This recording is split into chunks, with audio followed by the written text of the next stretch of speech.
Hello, today I'm going to be walking through the planning breakdown for this feature that we're going to be working on hopefully in the next few releases called GitLab Container Registry Continuous Scanning for the latest tag. This is a pretty big feature. It's also going to be a very impactful feature for our users because we're shifting from a model where users have to manually run or schedule runs of container scanning to a model where they just run by default. So to walk through the proposal here, the first thing that we're looking to introduce is a toggle. It's a very basic toggle to just turn container scanning either on or off. For this first MVC, this can be a backend toggle, something in Rails or a feature flag or some other thing on the back end. We could expose it in the UI if that's easier, but it's also okay if this is a pretty basic toggle, as long as a customer can contact support and have this turned off. That'll be enough for this first iteration.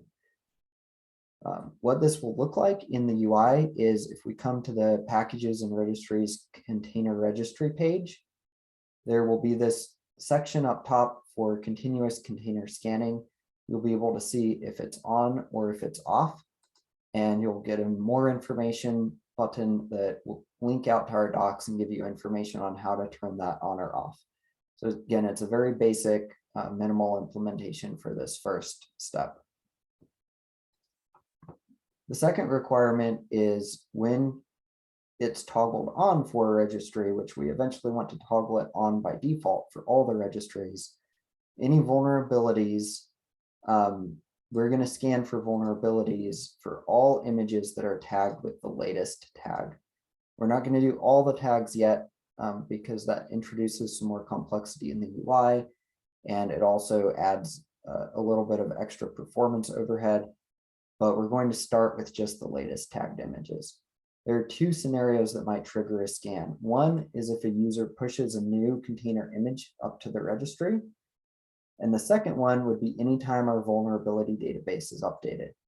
The second one has the potential to cause some performance implications because we're essentially going to have to go rescan all of the images for everybody, for all of our customers across GitLab.com every time our vulnerability database is updated. So for that reason, it's really important that we find a way to run these scans in a very efficient and cost-effective manner. We don't want this to be something that causes major performance problems or increases the costs of hosting GitLab.com in a sizable way. This has to be something that happens very fast, very efficient, and very cost effective. So that's going to be one of the biggest challenges and tasks on the engineering side for this, is finding a way to do this efficiently. The second point with this is that we're actually not going to provide any customization of the container scanning job for this first iteration. And if we look at our variables that we provide for container scanning today, you'll notice that they're all very centered around identifying which image needs to be scanned. So we have things like CS Analyzer image, which application tag, application repository, connection parameters for connecting to the registry, Docker image as well. So for all of these, we can just assume that we're using our latest scanning image, our latest analyzer image, and that we already are connected to our registry because it's our own registry. We already know which images we want to scan. We don't need to worry about the username or password or anything like that. There are some other parameters that we support in here that might be useful to allow for configuration later on. But for now, we're just going to go with the default values for everything, and we can add customization in a future iteration. So once that's done, users need a way to view the vulnerabilities that come out from that scan. And so we're planning to introduce a banner on that container scanning page. That'll look something like this. We actually have a couple mocks, but this is the one we're going to go with. It has a little info icon to let you know that it runs against the latest tag only, and it shows the number of criticals, the number of highs, and actually ideally it would show X number of other vulnerabilities. Looks like this mock isn't quite perfect, but Basically the same sort of setup that we have on our merge request widget page, where we show the number of criticals, the number of highs, and the number of others, how long ago it was detected, and then we have a link out to view those vulnerabilities. And same thing with dependencies.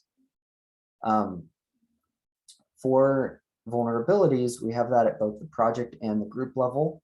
So we're going to be putting those in a new tab on the vulnerability report page called Container Registry Vulnerabilities. For the most part, this is similar to the other tabs, although you'll notice the filters here include a filter for image, severity, and status. We don't need to filter by tool because there is just one tool at the moment, so there's no point in including that filter. Just to show a couple other images here of the mocks, you would be able to come in and search for a specific image and filter down to just that image if you wanted to do so. Couple examples of what this might look like for the vulnerability details. I'm not too particular on this part. As long as we get some basic information in there, we should be good for the first iteration. And then lastly would be the dependency list page. So here we'd be introducing tabs into this page, putting everything that's there now underneath the development dependencies tab.